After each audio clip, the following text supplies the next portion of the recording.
Y naturaleza del capital y ante todo, ¿qué es el capital? Porque, sin un seguro concepto de este, toda discusión es imposible. Quizá ningún término económico se haya prestado a mayores ambigüedades y eufemismos. En muchas obras de economía se llega en la definición a una acertada evidencia, pero en haciendo las aplicaciones a los diversos engranajes de la vida económica se cae en errores sustanciales provenientes de un olvido de los principios tal cual ellos deben ser interpretados. Diversamente son otros quienes partiendo de postulados inexactos se engolfan luego en laberintos que hacen imposible toda posterior precisión. La evolución histórica de los pueblos ha hecho que la concepción del capital sea muy distinta cuando se la examina en las sociedades primitivas, de lo que es hoy en nuestra vida civilizada y sobre todo desde la Revolución Francesa para acá. Es un sofisma, y base de muy prolijas inepcias, analizar la naturaleza actual del capital haciendo deducciones de sus caracteres primitivos. La característica del capital, en su modalidad primitiva, es la de ser un simple instrumento del trabajo. El sílex, la red, el fuego originado por el roce de los pedernales, todos estos y otros semejantes elementos eran el capital. Esta es la que llamaremos concepción prehistórica del capital. Este concepto naturalista no puede ser aplicado al capital presente, so pena de perderse en confusiones reprobables. El capital exige hoy que se le examine bajo la forma jurídica que ha logrado en las relaciones sociales. Lo cardinal del capital primitivo reposaba en su productividad, al tiempo mismo que el capital presente reposa, según término usado primeramente por Düring, en la rentabilidad. Al capital hay que considerarlo. El capital en las sociedades primitivas no podía ser explotado por el sistema que luego estudiaremos y que se denomina con el nombre de capitalismo. Es el mismo carácter que conserva en la sociedad presente dentro del capital rudimentario. Un sastre en pequeño, un carpintero, es lo común que posean sus herramientas. Sin embargo, a nadie se le ocurriría llamarlos capitalistas por el hecho de tener el formón, el banco, las agujas, etc. Es distinto tener capital y ser capitalistas. Y precisamente la sociedad ha llegado a un grado de concentración económica en que el capital nada vale, ni significa cuando no es posible explotarlo por el sistema capitalista. El fenómeno de cómo la evolución del lenguaje es más lenta que la evolución de los hechos ha sido sobradamente estudiado. Concretando, a la palabra capital corresponden en la vida presente fenómenos profundamente distintos a los que correspondían ayer. Y aspiramos a que tal distinción no sea olvidada, pues de su olvido se han derivado sofismas que entraban toda acertada investigación. Valiéndose del capital primitivo, y de sus funciones, se le iguala al capital presente para quitarle los caracteres opresores que hoy ha conquistado. Transcribimos aquí un párrafo del Compendio de Economía Política de Leroy Beaulieu, donde se halla perfectamente evidenciada la táctica de los economistas. Y citamos a este tratadista, no porque nos parezca el mejor, sino porque su libro ha sido y es el devocionario científico de todas nuestras facultades, así avanzadas como retrógradas. Dice: si se pudiese desenredar el inextricable enmarañamiento de los hechos sociales, se vería que no hay un capital en nuestra sociedad tan rica en máquinas y en reservas de todas clases, que no se remonte a la edad de piedra. El hacha de sílex groseramente tallada, la flecha del primer cazador, la red o la canoa de cualquier pescador, la azada, el pico o el arado de madera del primer hombre que sembró la tierra, sin ninguna intervención y por perfeccionamientos sucesivos, se han transformado en esas máquinas ingeniosas y tan complicadas que nosotros admiramos. El martillo pilón, la locomotora, el navío hélice, la segadora o la trilladora de vapor. Y enseguida, hablando sobre la productividad del capital, y para refutar a quienes sostienen que el capital no es productivo, sino que lo único esencialmente productivo es el trabajo, agrega. Pero nadie puede negar que un arado sea productivo, puesto que el hombre que está armado de él hace 8 o 10 veces más trabajo que el que del mismo está desprovisto, e igual sucede con una carretilla, una canoa, una máquina de coser y todos los utensilios. Por consiguiente, es la conclusión que naturalmente se saca, nada hay por tacharle al capital, pues reviste todos los caracteres de perfección y legitimidad. En cuanto reza con la productividad del capital es asunto que adelante estudiaremos. Ahora tan solo nos interesa demostrar el porqué de la confusión que se hace entre su forma prehistórica y la actual. Se toma el capital en su tipo primitivo, el arado, la red, la azada, se demuestra que allí no hay explotación, y luego, sin analizar sus diferencias con las modernas evoluciones sociales, se saca, en la forma que lo hemos indicado, la conclusión de su equidad. Pero no advierten, los que tal táctica emplean, que si llegamos a esa identidad viene por su base a tierra el mismo sistema que se pretende defender. ¿Cómo no analizar ese capital primitivo en su origen y en sus funciones y comprender que él proviene del trabajo del hombre y que pertenece, precisa y únicamente, al hombre que lo trabaja? Si ellos aceptan la justicia del capital presente, valiéndose de la igualdad que creen hallarle con el capital rudimentario, entonces deben ser lógicos y concluir que las cosas pertenecen como al principio a quien las produce directamente con su trabajo. Pero eso no podrían admitirlo. Nosotros, por el contrario, sostenemos que el capital en las formas en que ellos lo analizan para justificarlo en todas sus proyecciones presentes, es distinto del capital, en su significado social de hoy, en lo que exactamente constituye el capitalismo. El capital primitivo era producido por el directo trabajo del hombre y pertenecía a quien lo trabajaba. Dentro del régimen capitalista presente, el capital es producido por hombres a quienes no pertenecerá y va a manos de quien no lo trabaja. En una palabra, el capital en lo primitivo era un simple elemento de producción, como lo es en la actualidad su heredero legítimo el pequeño capital, en tanto que el capitalismo es un medio de especulación. Adelante dejaremos sentado de una manera precisa la distinción actual entre capital y capitalismo, al mismo tiempo que señalaremos esta verdad que es necesario no olvidar. El capitalismo es una forma determinada de la explotación del capital que trae sus raíces de mucho tiempo atrás, pero que solo en la sociedad presente ha adquirido una estructura de sistema completo, y es precisamente contra tal sistema contra el que libra su batalla el idearium socialista. Establecida esta diferencia de criterio en relación con el capital, podemos ya entrar de lleno en el asunto.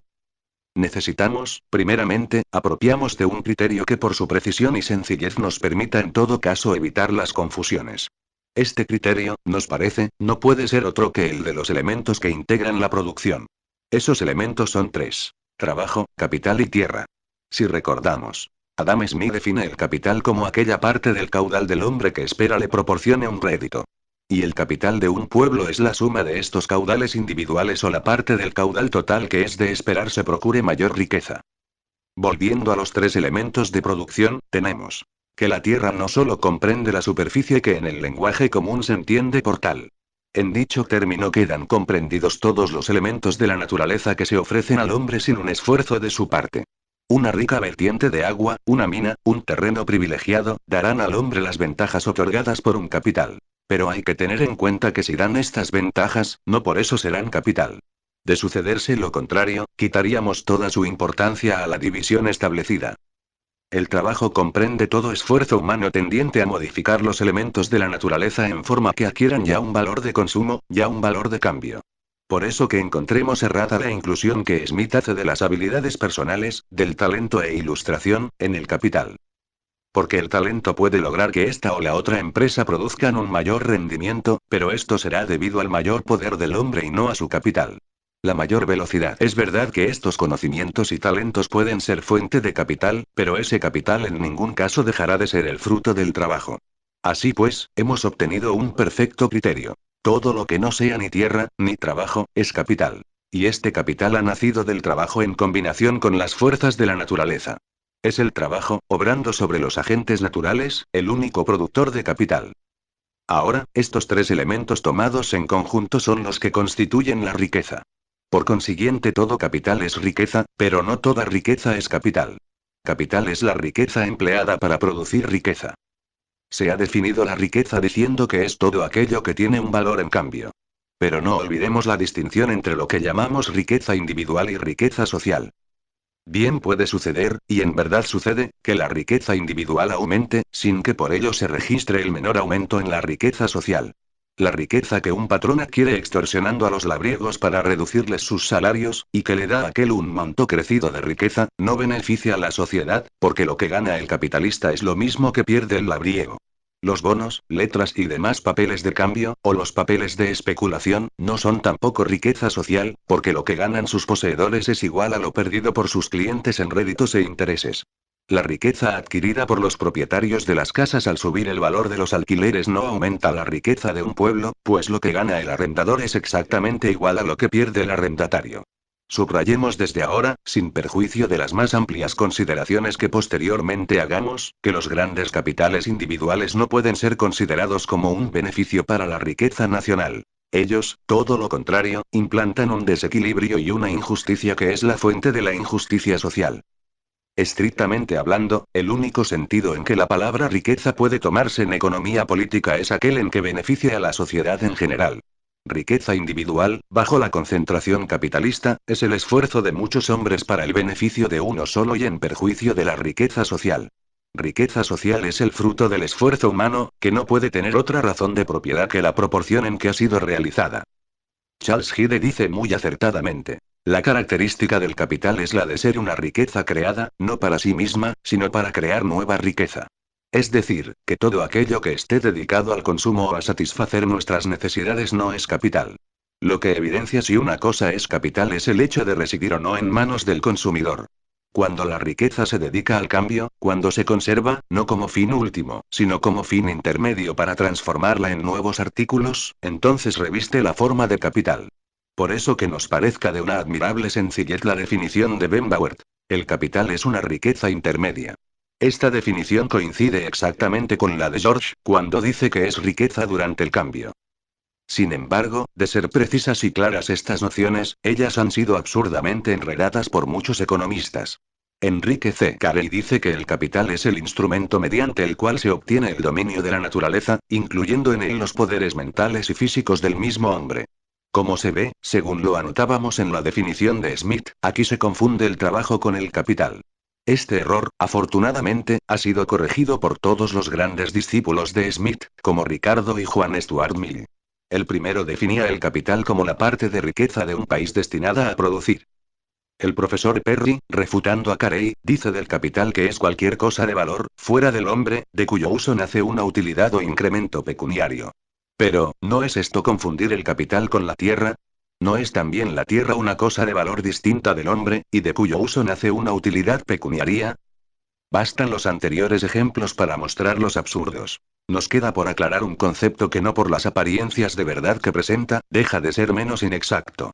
En el curso de Economía Política, ya citado, de Charles Hyde, se lee lo siguiente. Como el hecho de producir una renta es el rasgo característico del capital, preciso es reconocer que no hay un solo bien que no pueda convertirse en capital si su dueño en vez de emplearlo para sus necesidades particulares hace de él un instrumento de lucro. De lo anterior se infiere que es la voluntad del individuo la que decide que se posean o no capitales. Si el hombre en vez de usar la única casa que posee para vivir la alquila, y en vez de usar los vestidos los vende, y en vez de comerse los alimentos los cambia, aquello que no era capital puede convertirse en él. Pero no se advierte que colocar las cosas en este campo de las posibilidades es sometemos a la cauda del sofisma. ¿Es que acaso depende de la voluntad humana el comer, el vestirse, el tener dónde alojarse? ¿Cómo podría concebirse una hipótesis que va contra las leyes mismas de la naturaleza? Valdría esto tanto como decir que si la ley de la gravedad no existiera, evidente. Esos cuerpos quedarían suspendidos en el espacio si no existiera tal ley, pero como existe, no quedan. Esos artículos destinados a satisfacer las necesidades de los individuos podrían trocarse en capital si las leyes de la naturaleza no nos impusiesen tales necesidades, pero como nos las imponen, nunca podrán trocarse en capital, pues este lo constituye, precisamente, la parte de la riqueza no indispensable a nuestras necesidades particulares. Es decir, que nunca podrá haber capital donde Hyde lo considera posible. Ya advertimos una objeción que se nos va a hacer. No hay por qué colocarse en este caso extremo del hombre que solo tiene lo indispensable para vivir. Supongamos, por el contrario, un individuo siquiera medianamente acomodado, que vende hoy lo que tenía reservado a la subsistencia, y por lo tanto lo convierte en capital. Que si tiene una casa regular la vende para comprar una de menos precio que le preste el servicio de vivienda. ¿Pero ha cambiado aquí en algo el fenómeno? Indudablemente que no. Porque siempre habrá una parte de las entradas del individuo que necesariamente tendrán que ser dedicadas a la satisfacción de las personales necesidades. Esto no podrá ser trocado nunca en capital, sino que será consumido. Ya sentadas estas bases, podemos entrar de lleno en la refutación de los que afirman que en Colombia las ideas socialistas son innecesarias e imposibles, dizque por no ser nuestro país capitalista. ¿Existe en Colombia el capital? La pregunta es una respuesta afirmativa. En Colombia no se consume diariamente en las necesidades todo lo que se produce. Hay cosas dedicadas al cambio, y por lo tanto hay capitales. Aquí, como en todas partes, existen aquellas cosas de las cuales se espera un rédito. En Colombia hay, pues, capitales. Esto no bastaría para vindicar la existencia del problema. Decíamos atrás que era distinto tener capital y ser capitalista. El obrero que posee sus herramientas de trabajo tiene un capital en ellas, pues que no las consume en sus necesidades personales y de una manera directa, sino que las tiene como una riqueza intermedia para producir otras riquezas. Pero ese capital del obrero es un simple instrumento de producción y su poder no va más allá de construir una mesa, unos zapatos, etc. Es un poder sin repercusión. Vale lo que representa en sí, y nada más que lo que representa. Con ese capital no será posible especular. Apenas servirá para cambiarlo por los bienes necesarios al sustento. Ese capital, y es su característica genérica, es producido por quien lo trabaja directamente, y sobre todo bajo su poder, que es ninguno, no podrán ser sometidas las demás individualidades asociadas. Aquí se advierte el porqué de nuestra insistencia en repudiar el hecho de tomar este capital sencillo y fecundo para vindicar las extorsiones del capitalismo. El capital llega a ser capitalismo cuando ya no es el producto directo del trabajo personal. El capitalismo es la concentración de los capitales, socialmente producidos, para el provecho individual de quienes controlan el trabajo de los demás. Es una forma de riqueza nacida de determinada manera de explotación del trabajo. Ya no es una simple forma de ayuda para el trabajo, como en el primer caso, sino que manda omnímodamente sobre el trabajo. El trabajo se hace esclavo del capital. Es un sistema de explotar el capital. Y conviene que vayamos tomando en cuenta cómo esto se evidencia en relación con 1.000 pesos que se realizaría con 100.000. Que por lo tanto los perjuicios residen no en la cantidad sino en el modo de explotar la riqueza. El capitalismo no produce, ni podría producir, las cosas de su pertenencia por sí mismo, sino que contrata por su cuenta a hombres que trabajen para él. Y así como la característica genérica del capitalismo es la de no producir por sí mismo, su característica específica reside en que existan asalariados, en el sentido lato de la palabra, es decir, hombres que trabajan por cuenta de otros. Allí donde haya asalariados es porque hay capitalismo. Pero hay otras distinciones quizá más importantes sobre la disparidad entre el capital y el capitalismo. Bajo la forma jurídica que éste ha adquirido, logra extender una influencia decisiva en todo el engranaje que integra la vida social. Da una posición, y de esa posición deriva el hecho de que la sociedad se oriente, no conforme a la voluntad de la mayoría de los hombres, sino, todo lo contrario, conforme a los intereses de la minoría. A diferencia de la primera forma de capital, el capitalismo adquiere una influencia definitiva sobre la moral, la religión, el Estado, etc. El capitalismo consiste. El capital es un hecho del orden natural. El capitalismo es un hecho convencional creado por las clases dominantes y que ha logrado una forma determinada en las relaciones jurídicas impuestas por esas mismas clases. Bajo tal sistema los trabajadores han sido imposibilitados para trabajar por sí mismos, siéndoles preciso vender su trabajo. En la forma natural del capital el hombre vendía el fruto de su trabajo. Dentro del capitalismo tiene que vender su persona, venderse a sí mismo. Visto que Colombia es un país que tiene capitales, toca, después de las nociones señaladas, averiguar si es un país capitalista, no olvidando que el capitalismo consiste en un sistema especial de explotar el capital y que tal sistema lo caracteriza la existencia de hombres que trabajan por cuenta de otros, o lo que es lo mismo, que exista proletariado. Ahora, en Colombia todos los hombres que trabajan lo hacen por cuenta propia. O por el contrario, la gran mayoría, la inmensa mayoría, trabaja por cuenta de otros, por cuenta de los patrones. La respuesta, como en el primer caso, no ofrece ninguna dificultad. La mayoría de los colombianos no son dueños de las cosas que directamente producen, sino que las producen por cuenta de otros de quienes reciben un salario. Los medios sociales de producción están por consiguiente monopolizados por una minoría, porque de lo contrario no se presentaría el fenómeno del salario.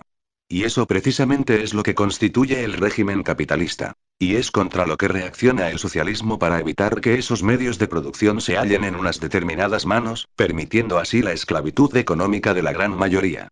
Luego Colombia no solo es un país que tiene capitales, sino que se desarrolla económicamente bajo el régimen capitalista, en el sentido estricto y científico de la palabra. Es un país de régimen capitalista, ya que el capital no es un simple instrumento del trabajo, sino que manda en el trabajo, que lo contrata y le impone condiciones. ¿O se querría negar que aquí existen los salarios y que todo el mundo es dueño de lo que produce? Pues si no se niega, es menester aceptar que existe el capitalismo. Bien sabido nos tenemos que las proyecciones de este argumento se refieren sobre todo a la cantidad de los capitales. Pero hemos comenzado refutándolo en esta forma, por varias razones. Primera. Porque en cuestiones científicas no valen los eufemismos y es necesaria la precisión. Que si hemos de partir de bases falsas, de ignorancias elementales, falsas y erróneas han de ser las conclusiones. Y, segunda, porque no otra es la forma en que siempre se ha formulado este malferido argumento que todo el mundo repite. En Colombia no puede existir el socialismo, porque este no es un país capitalista. Esta sin razón ha sido el arma de todos los días y de todas las horas. Triviales nociones de psicología nos enseñan que las frases y postulados, por absurdos que ellos sean, cuando se les acompaña de una repetida afirmación, logran grabarse en la conciencia popular con caracteres de verdad, aun cuando luego el ariete de la razón intente pulverizarlas. ¿No es acaso este un hecho confirmado en Colombia? Es meditando este fenómeno como mejor se aprecia el alcance de las palabras con que Carlos Arturo Torres inicia su libro. Bien sabido es que Bacon llama ídolos del foro idolafori, aquellas fórmulas o ideas. Conclusionando, tenemos que es un error el afirmar que Colombia no es un país capitalista. En el análisis que haremos sobre la evolución del capital y nacimiento del capitalismo, encontraremos probado de una manera completa lo que una razón de método nos impide tratar aquí, a saber, que el sistema capitalista reviste una identidad integral de desarrollo en el extranjero, que entre nosotros. Por ahora conviene que tratemos el punto no ya del capital ni del capitalismo, sino de la cantidad o proporciones de estos.